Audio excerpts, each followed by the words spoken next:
Hey, welcome back, podcast fans. I'm your host, Annette Hines, and this is Parenting Impossible with Kristin and Todd Evans today.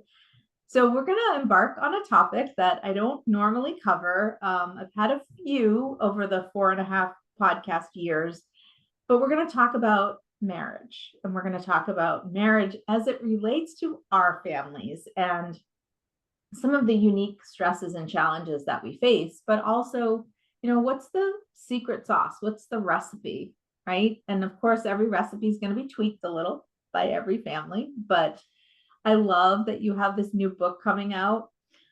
It's a long title. I got to make sure I get this right. How to Build a Thriving Marriage as You Care for Children with Disabilities. It's coming next month in May. Not sure when this podcast episode is going to air, but coming in May. It's available for pre-order now. So I'm super excited about it. And one more thing I want to say before we jump into our conversation is I thought your website was awesome. So there's so many great free resources there, and it's at disabilityparenting.com. It's got a couple of things on there that my audience will know that I fall in love with. It's got a day organizer. Yay! I love a checklist, and also 7 prayers for hard days. That's amazing. Another thing we don't often talk about is, religion, although I'm a very faithful person, and I do mention that a lot on the podcast. But without further ado, I would really love it, Kristin and Todd, if you could just introduce yourself and your family a little bit and tell us kind of what led you to these topics. Sure. Be glad excited to be here today. And thanks so much for having us. I'm Todd and of course, Kristin, and we're really here as a survival story, so to speak, as many of your listeners probably are as well. You find yourself in a situation you never expect. For us, we dreamed of all this stuff together in our married life and what we're going to do professionally and going into full-time ministry together and those kind of things. And we're going down that path and then plans change. You have a child that has disabilities and you're faced with the reality of how do you balance this dreams that you have? How do you balance your child and their needs? And then on top of that, your marriage. And that's what we kind of realized looking back, on it and what we came through with our marriage, we realized how hard it was. And for those of you that are still married and are struggling through it, how hard it is. And so we want to just give a guidebook to really help people. And that's the book you mentioned that is coming out next month. And to help people with that, because we stumbled and fumbled and about messed it all up pretty bad. And so we did that and kind of share some of our story and some professional stuff, which I'll let Kristin jump in without that. I'm a research nerd. I'm a licensed master social worker. We both went back and changed careers when our daughter was 3. And so it's based on our stories, which are funny, joyful, sad, every single emotion, but also about 200 professional research studies and some of my clinical experience and also scripture. It's based, faith is a cornerstone of our story. Yeah. So our daughter, Bethany Grace, is now 14 and she has Crete-Shaw syndrome, which includes a lot of medical and intellectual and developmental disabilities. Yeah. So I think it was maybe a year or 2 ago. Oh, the years just blend. I interviewed somebody whose child had the same syndrome. And she has a book out called Loving You Big. I don't know if you've seen that book. Yeah. It's really sweet. So I like that you are offering your own story, but also, some technical stuff too, right? I did the same thing. So when I wrote my book, I certainly wrote it as an autobiography of our family story, but really every chapter has some, hey, here's what I've learned after I made every mistake under the sun. Let me see if I can help you with this. And even being a professional, it still doesn't take away from the fact that you are mom and dad first. and that you come at every problem with that in mind and with that, with that base. And so I know people often ask me, so I'm going to ask you, does it help you to be a social worker? Does it make a difference in your negotiations with the schools and your negotiations with clinicians and so forth? How does that help or not help at all? Honestly, I'd say it's the experience I've had more so. I think as a social worker, I've learned how to advocate with the system, learned legal terminology more. But really, it's the experience of just going with my mother's gut and knowing this is what she needs, this is what the law says, and I'm going to go in very gracefully and diplomatically, but also confidently. So I'd say it's both. Both in it's I've been a full-time caregiver and care coordinator for her. So people are like, you should be a social worker. I'm like, well, so yeah, it's both.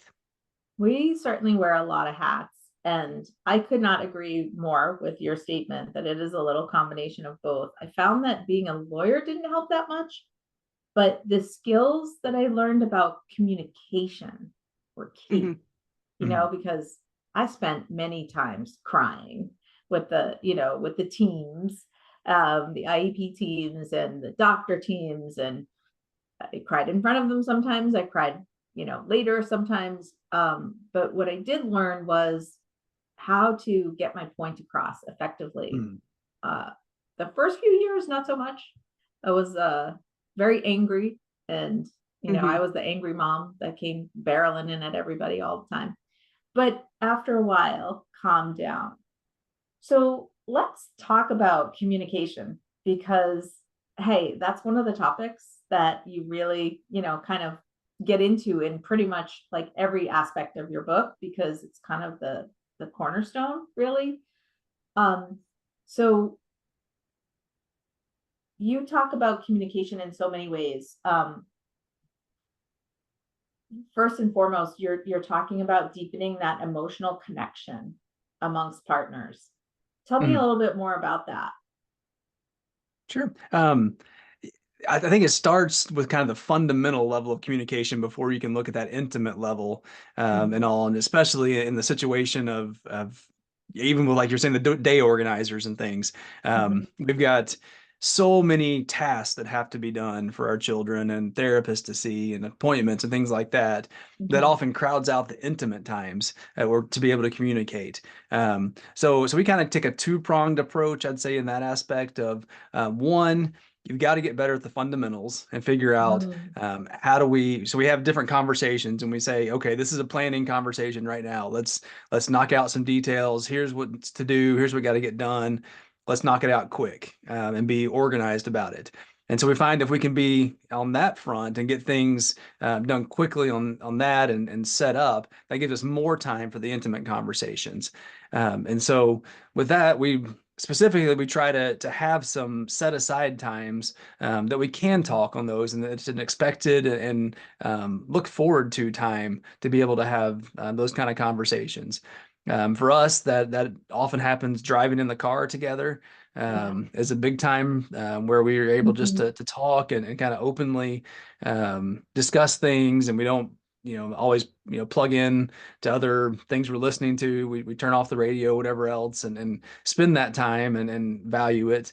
That's one place. At night, that's probably our most regular daily time is our come back to our bedroom, we shut the door, and that can be a moment just to have that deeper level of communication of tell me more about what went on or your day, or let's kind of unwind here and for the night, and anything we need to talk about. And what would you say? Yeah, so as he said, our conversations about, which can be intense, our children's care needs. It could be anything from I'm getting an ambulance with Bethany Grace. Our child, our other child needs to be picked up and taken to this appointment. And it can be those tense that's an extreme, but not so extreme in our life. Because it happens. That's a typical, or I really feel like Beth needs to go back to PT, and that can just open a can of worms of, we don't have the money, we don't have the time, we don't have the, and so you've got those care things, you've got the daily, who's taking who to OT, who's, doing this and this. And so becoming more efficient and effective at those conversations, which can just eat up disability parents all their time. Like we've not been great about it, but we really are right now, keeping a digital calendar. And that has saved us so much time of in the morning. Okay, who's taking who where? Yeah. That, just more efficient ways to cut down on the time so that you can have that, we call it daily check-in. And that is so important. Research shows that just even setting 5 or 10 minutes aside every day that you are committed to that check-in time makes a tremendous difference in the relationship. You feel cared for, you're going to have a safe space to say, I had a hard day. Yeah. And then, of course, learning to validate. I'm sorry, Todd learned really rotely, which was very important about 12 years ago. Just having that, you have that 5 or 10 minutes carved out. You're not talking about the kids. It's just you. And a lot of times we do that at lunchtime. We're not exhausted. And so, we'll just text and be like, can you talk for 5 minutes? And we'll just check in at lunchtime. It's just about, how is your day going? How are you doing? And so having those two categories are important. Then you also have grief. You've got grief. And a lot of times that gets pushed out, sharing the grief, because we don't want to spend our time that way. It's uncomfortable. We just want to avoid it. But that's where you can really build the intimacy. Sharing grief can either make or break the relationship. And true feelings about what's going on too.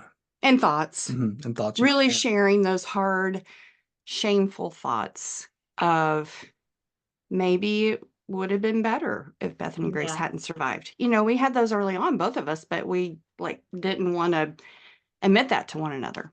Yeah. And that started to drive a wedge. And so just really being willing to talk. I want to highlight a couple of the key tips that you gave us during that part of the conversation. So first of all, you said that being efficient and organized with your communication is important. So scheduling when you can. You gave a tip of using a shared calendar, which saves a lot of time of telling, back and forth. Oh, wait, we're going to do this. Oh, we're doing and scheduling some time for a personal check-in, just a, hey, how are you doing? Like, how's your day going? Or, hey, I know you had a, big meeting this morning. How'd that go? And to do it at a time when you're not so exhausted makes sense. So I love also the tip that you gave about labeling the conversation. This is going to be a conversation about our child or our children's care. This is a conversation just for us, and knowing which one was which, so that you are prepared to have each of those conversations. So that was great. That's such good outlining of some, really quick tips that people can start just folding into their life right now.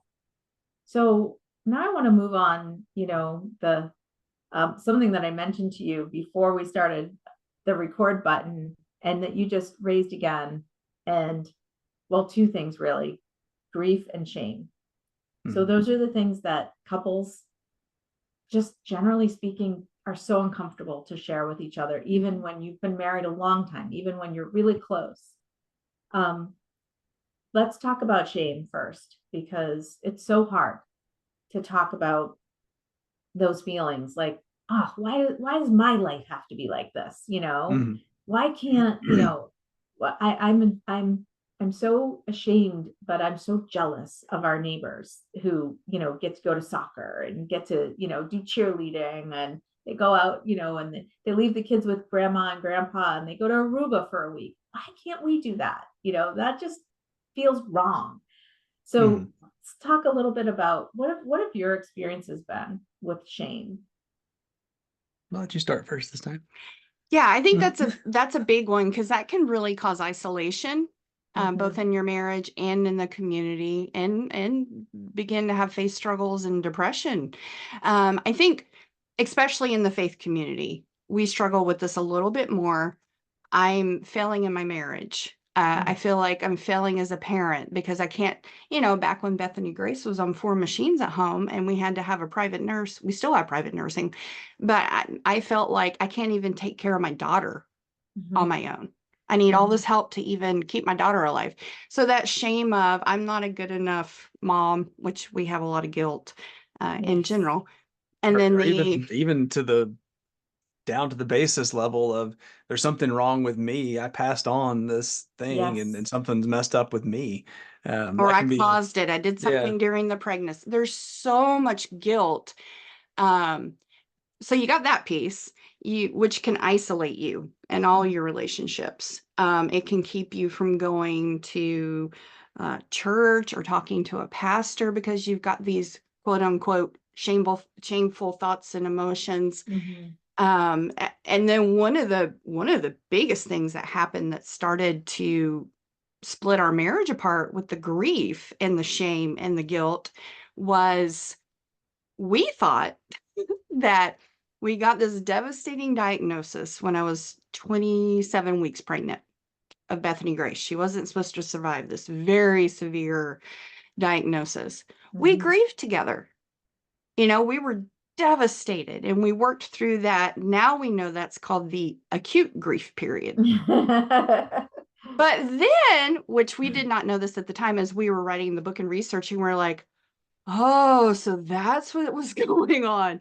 I kind of moved on and separated himself from his emotions. I could not understand why I couldn't, quote unquote, get over my grief. And what we know now is, especially these parents experience a totally different kind of grief. It's unique. It's called chronic sorrow. And throughout our children's lives, that's triggered.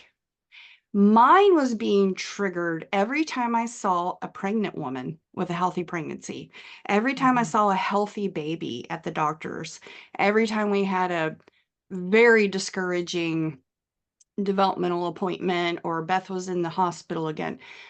Meanwhile, Todd is just trying to keep his job and keep our house going. And so he's over there not experiencing all this. And I began to feel shame. Why can't I get over my grief? Why am I still sad about my daughter having special needs? Why can't I just be grateful she's alive? So here we are diverging our grief paths. Todd thinks I just need to get over it. And this is true. We've worked through it. We've worked through all of this. We're doing great. I don't say things like, just get over it, honey. Let's move on. I don't say that anymore. That's good for you, Todd. As you know, we were on the brink of divorce for reasons. But that shame of I can't even mentally gear myself up to do her feeding tube and medicine. Something emotionally was blocking me, and it was trauma. I know now, post-traumatic stress and all sorts of things. But he was fine. He was separated his emotions from, but we grieved, we're moving on. And a lot of shame and guilt started building with me. And then my mental health crisis began. So you got even more guilt and shame, especially in the faith community. So it just spirals, it snowballs. Because we're supposed to be, as Christian women, we're supposed to be able to handle whatever God throws at us. It's meant to be. It's all been planned for us.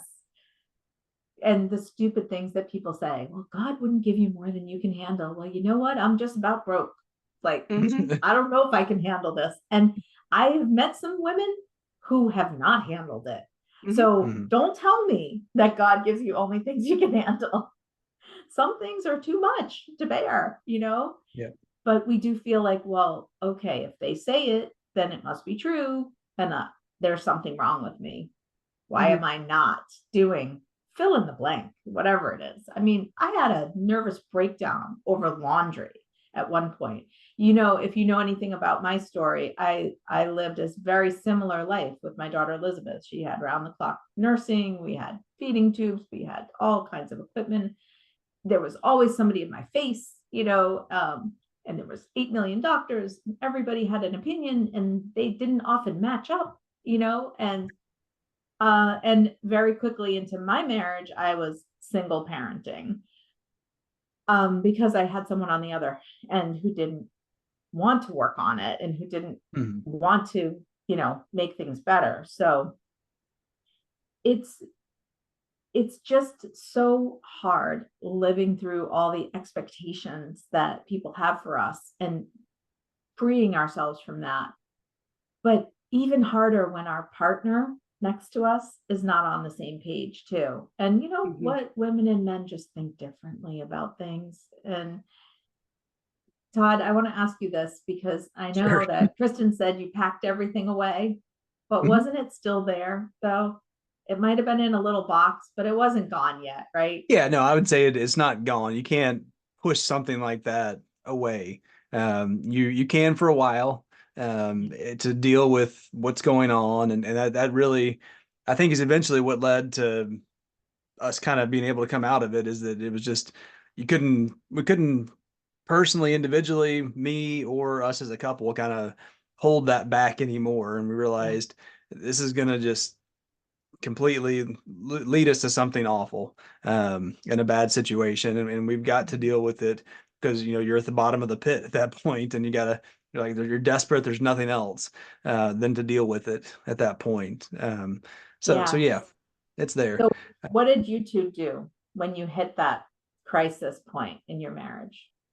Well, I mean, I'm an engineer by training and things, so I look at things very analytically and data driven. And so looked at the data and said, our marriage is not going to survive. We're not going to be good parents. We're not going to be able to take care of our daughter. This situation is just spiraling worse and worse, and if we keep doing the same thing, we're heading down a terrible path. So we've got to do something different. And I had no idea what to do.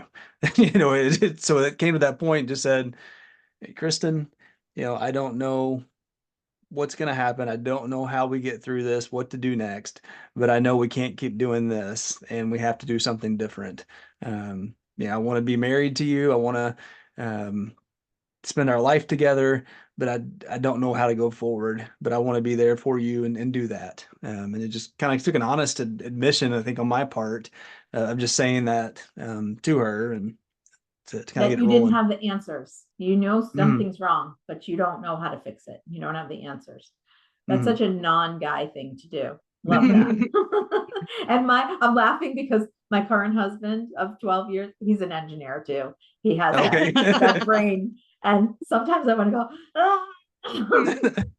What's the only Will logical you conclusion? just cry with me for a minute? Or, stop telling me how to fix everything.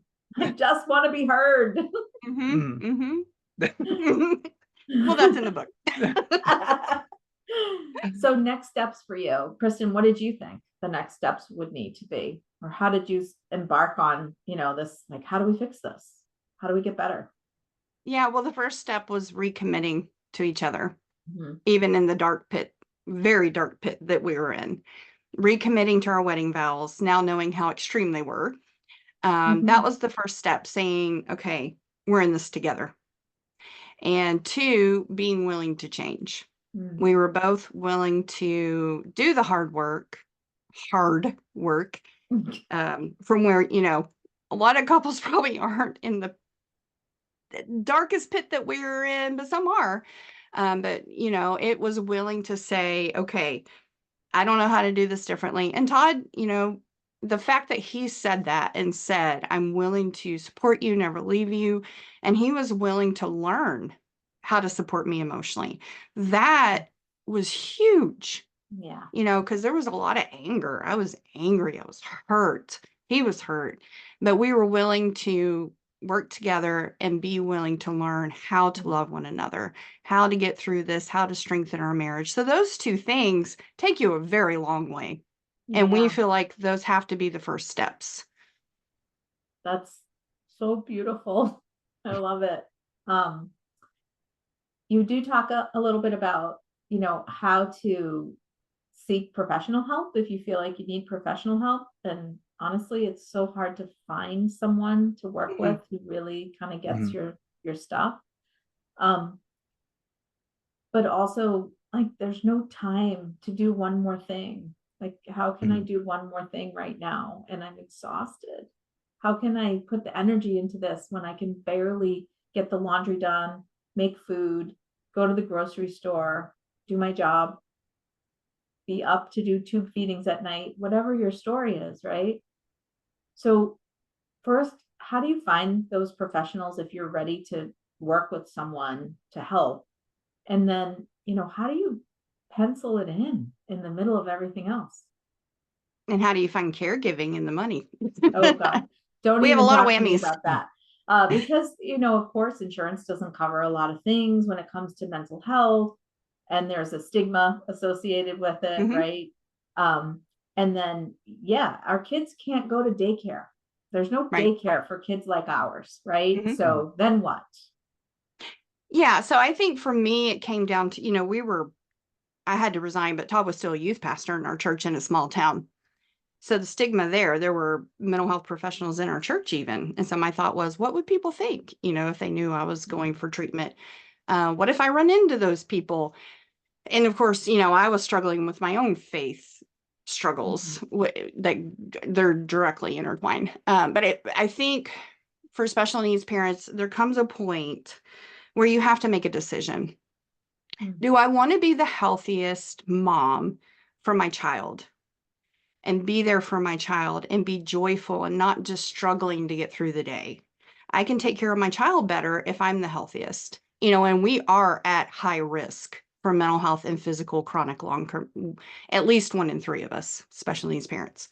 And I think that's low because that's the reported rate. So first to know nothing's wrong with you. You're at high risk for this. 2, you're at high risk for developing a long-term mental health condition and physical condition. 3, we just have to decide to make it a priority for our own sake, our family's sake, our marriage's sake. And it does take a lot of work, energy to make it happen. And then you're afraid the therapist isn't going to get me. They're going to charge me for having to cancel when my daughter's in an ambulance. And I've had that kind of therapist. But then I also found a therapist who I currently see who does not have a child, has never had a child with disabilities, but she's empathic and she's caring and she doesn't make assumptions. And so she's tried to learn what my life is really like. So even if you can't find a therapist who either has experience or training in disabilities or families with children with disabilities, you can still find a caring therapist who's going to support you emotionally, being objective, listening ear, help you learn coping skills. Yeah, it's great if you can find someone who gets it and has had training, but there's not a lot, and that's my next book, actually. Yes. And honestly, sometimes it's a disservice if you end up with someone who's also parenting a child with special needs, because unless they're an amazing professional, a lot of their personal stuff creeps in. And, I find that a lot. A lot of our organizations that support people in the community with disabilities, they like to hire or have people as guides who are living our lives. But I find that there's a lack of boundaries sometimes with, well, this worked for me. You should just do X, and so much of our lives, we feel unseen. And this is another theme, for you in your writings, is that you really want to be seen by your partner, because the outside world, just, we're invisible to them a lot of the time. So I love this conversation. I know I'm going to run out of time. I have so many more things I want to One ask. other practical thing from an engineer on the mental health side is things have changed a whole lot in a decade. Back when we were going through this, in the classic model of going into a office and having a therapy session that you pay for is very, very different than it was back then. Now, there's so much more options with insurances. It's recognized as something most insurances will cover now, and they have lots of providers to choose from and to look for. As Kristin always tells me, it's an interview you don't have to go with the first one. You just keep looking. Don't usually. It's like buying a car. You've got to find one you're comfortable with and that fits. And thank goodness we have these virtual options now. Yes. The other next piece is the virtual options. Is being creative. Her therapist, as she said, if she calls and says, I'm afraid I can't come for this reason or that, they will often just meet virtually and can change up at a moment's notice. And she's already at the computer and can just sign on and do it that way. So there's lots of ways to do it. Even if you can't find the childcare or get out of the house, therapists will work with you. It may take an in-person a couple times to establish a relationship. Right. But you can find those out there that will work with you and your schedule. Yep. I love that. Thanks for that reminder, because we certainly have come a long way. We do have, further to go. What's your advice if people are feeling like in personal crisis, like, afraid because they are self-destructive or, just feeling like, oh my God, I just can't go on one more day. What are your thoughts about that? Well, since I've been there, I would say call 988, yes. Talk to somebody, because you can feel so trapped and hopeless and in such a level of distress. You literally don't feel like you can get out of the corner in the dark to function and go on. It's just too painful. And a lot of people think, a severe mental health crisis is selfish. It is so much more complicated than that. When you add in the stress we're under, possibly trauma history, it just is so much more complicated. I would say seek help. If you're concerned about a loved one, your spouse, or if you're listening, call 988, go to an ER. Being in the hospital for a couple of days, if that happens, that only happens in extreme cases. I think a lot of people are scared of that. That really only happens in extreme cases. And that's not the worst thing in the world, because ultimately you want to be there to be able to take care of your child and get healthy. So if it's not that kind of extreme situation, but you're still feeling like, I don't think I'm doing well, or you look at your spouse and you think, I don't think you're doing well, let's go to counseling. People have sliding fee scales. People do make exceptions. One of the things we advocate is for churches to help support people going to counseling. Even if you don't feel like you're in a crisis per se, or you don't feel like, I'm not doing well in mental health, we think all special needs parents can benefit from counseling, because at the very least, learning how to manage stress, learning how to process grief, have a sounding board. I recommend it for everybody. Find the right fit, though. And just the outside perspective too. I mean, I remember, just talk about some of those dark times she went through, as being the spouse and seeing those. I tried to help and do what I could, but I couldn't meet her needs and what she had. And I felt helpless in a lot of ways, just seeing what she was going through and how dark it got for her and the struggles and getting not able to get out of bed a lot of days. And I didn't know how to help. So that was like, okay, that was encouragement to me to say, you've got to find somebody. A year and a half later. Yeah, a year and a half later. I need help. Took me a while. We don't have the money. I'm a little slow in those areas sometimes. I'm not, my emotional intelligence is not that high always. But yeah, just the outside perspective can be so valuable. You want the support of your spouse, but you need more than that. Your spouse alone cannot help you solve all your problems, cannot be the one that takes care of everything, and can't be everything that you need. That's just the way we're made. And if one partner has a mental health condition, it greatly strains the marriage relationship. And mental health greatly impacts the marriage relationship. I just want to point out too that a lot of what you're talking about is situational. Again, we're back to the whole shame and fear and, oh, what's wrong with me? Am I going to be diagnosed bipolar? Am I going to be on medication for the rest of my life? I know that's not true for everybody, but for many of us, this is situational sadness and depression and grief and trauma. And, it's not necessarily going to be the rest of your life, be there Right. forever. And sooner that you treat it and, just like pull the covers off and flatten its ugly, ugly, ugly ass face, then the better off you'll be. It's easier said than done. I know, because I've been there too. Yeah.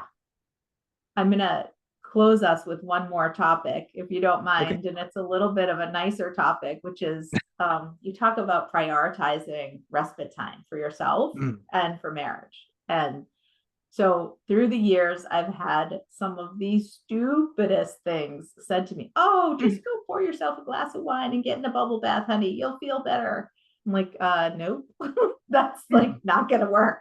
And a lot of stuff I talk about on this podcast is I remind people that, respite is also very personal for you. Like, you need to spend a minute thinking about what rejuvenates you. So somebody asked me one time, like, I don't know, I want to say like 5 or 6 years ago, like, what do you do for fun? Like, and I stopped for a second and I was like, I don't think I do anything for fun. Like, I couldn't think of something. That's how awful it was, right? I couldn't think of something and I was like, oh man, I got to change that. Like, I used to be such a fun person. Like, how could I have nothing come to my mind? So tell me a little bit more about, your tips on how do you prioritize respite time for yourself and what does that look like for you? Well, I'd say it's one of the most critical things we need to do as special needs parents, but also one of the most difficult. Yeah. So we didn't for years and years and years, and we know how that almost turned out. We thankfully, we're so blessed to be able to support one another in that. And that's something we started doing, was supporting one another in their own self-care. Okay. So I'll say, Todd, I've got dinner under control, you go run. Or, I'll say, I just want to go soak in a bath. And he was like, okay, I got it. But making that a priority, you have to be creative sometimes. There's parents who are full-time caregiving 24 hours a day. They don't have nursing. They don't have anyone to literally give them a break from their child on a ventilator. Yeah. Just being creative. Your child's okay for 10 minutes. You'll get an alarm. Go walk around the house, just do some deep breathing. It takes creativity. And sometimes we only have 5 minutes here, 5 minutes there, read a book for 5 minutes, listen to music for 5 minutes. Those times add up and it actually makes a tremendous difference. Yes. So stress reduction, something you enjoy, like you said, a lot of parents will say, I don't do anything for fun. I'm like, well, what did you used to do for fun? What did you enjoy? So yeah, what would you say? I would say it's a very cumulative process of lots of intentional small pieces and medium size, and every once in a while a big one that if you can work those in. That. That's great. So it's those little ones, it's when you stir your coffee and you just take a moment to watch it and forget everything else and just see that blending happening and smell and smell it and watch it. And there's lots of moments like that you can find throughout the day, whether it's outside and hearing a bird and just listening for 10 seconds. There's little things like that. Those we don't classify as true respite breaks, but those are times where our soul's renewed, and it adds up. And then there's, more of the medium type things like she was talking about, where we try to give each other a break. It makes a huge difference for me to go out and run. I've learned that changes your chemical composition when you go out and do that. And for me, that specifically is sometimes I feel like there's nothing I'm going to accomplish with my child. It's a caregiving thing. It's not going to change.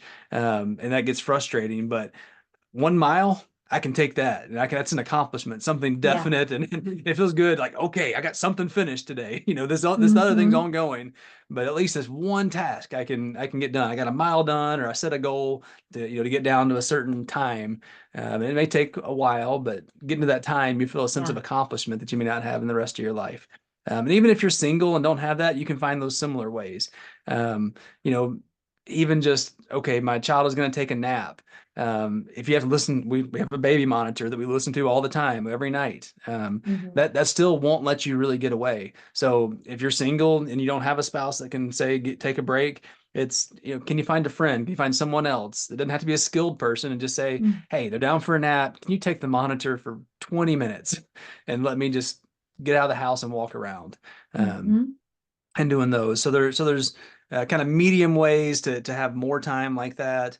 We cherish our time at night. I'd call that a medium type thing of after the kids go to bed, and get them all settled and all the medicines and everything else. We've got a few minutes. We choose to watch a show, often something funny to make us laugh, because we don't get enough laughter sometimes, and all. And then some bigger moments, those are much harder to plan. Every couple and every individual cannot necessarily get those because of childcare may be extreme. But getting away for a larger amount of time, whether it's 3 or 4 hours, and finding a way to do it outside the house, or if it's an overnight, we challenge everybody to say, where are you now? If you don't have a 2-hour block that you can go out to dinner or do something for yourself, find a way to make that happen. If you have a 2-hour block, see if you can find a way to get away for one night. 5 miles away. Yeah. We do a lot of stuff locally so that we can say, okay, I'm 5 miles down the street. If something comes up, I can come right back home. But can you take this and give me one night? But it takes asking for help. Yeah. Which we don't like to do, especially these. Back to that theme, right? Yeah. You can't do it all. Guilt. We all need help. And I don't want somebody in my house seeing that I have like 3 weeks worth of laundry. Like I am ordering underwear on Amazon because I can't do underwear anymore. Like I can't do another load of laundry. Yeah. Have you been in our house? I think you have. Yeah. I mean, seriously, we got to that crisis where I was, it's funny because I was, doing an interview and I was joking. I'm like, I have bathing suit bottoms on today because that was all that was clean. It was the only thing I could find. And I didn't want to go commando. So that's where we were that day, our lives are hard, but they don't have to be. And that's not today, is it? Things are better. All right, good. Glad to hear it. But you want to talk about guilt, right? My life is better because my child has passed away. Like that kills me, right? Yeah. Like every time I want to go somewhere and I'm enjoying a nice long vacation, I'm like, oh, but I can only do this because Elizabeth is not here anymore. That sucks. But what I try to say is she would love this, that I'm doing this. She would love that I'm enjoying my life. Like she would want this for me. She loves me so much, and my Lord loves me so much that, I can't live in the sadness. I still go back there sometimes. You want to talk about triggering? There's a lot of that, but we're human and we have to take every day as a new opportunity to do better. And that's what I think was at the core of all of the things that you write, actually. All right, yesterday it was bad, made 1,200 mistakes, but it's a new day. Let's start over, let's figure this out, let's learn, and let's just do better. And your story is just so wonderful for that. For like, you went to the brink. Nobody's going to guarantee that you'll never get there again, right? Because life is unpredictable. But you learned and you forgave yourselves and each other and you moved forward, not moved on. I like to say move forward. The moving on thing is a trigger for me. That's hard. Like I don't think we ever really move on from all the stuff we carry with us, but we move forward and we learn new ways to get stronger and do that. And thank you so much for sharing your beautiful story and for being so honest about it. No more Facebook perfect cherry pies. Like, no, not just at all. Talk about how it really is. Yeah, none of this is overnight either. We shared some of those things, and that's probably the biggest thing I leave with is is it's a process. We're all in a process, Yeah. and you can only wake up one day and do that day. We said we were in that dark moment, made a decision to come out of that dark pit. That was really a 5-year journey to make it out, to where we felt healthy again. It's not an immediate process, but if you have someone beside you that you can know that you're in this together, and trying to do a little bit more every day and encouraging one another, you can get somewhere better with time. And if you're single parenting, Mhm. there are people on your side. There are people in your circle that love you and want to support you. Absolutely. And you just need to reach out to them, and they'll partner with you for a healthier you and a healthier family. Mhm. But it does take courage.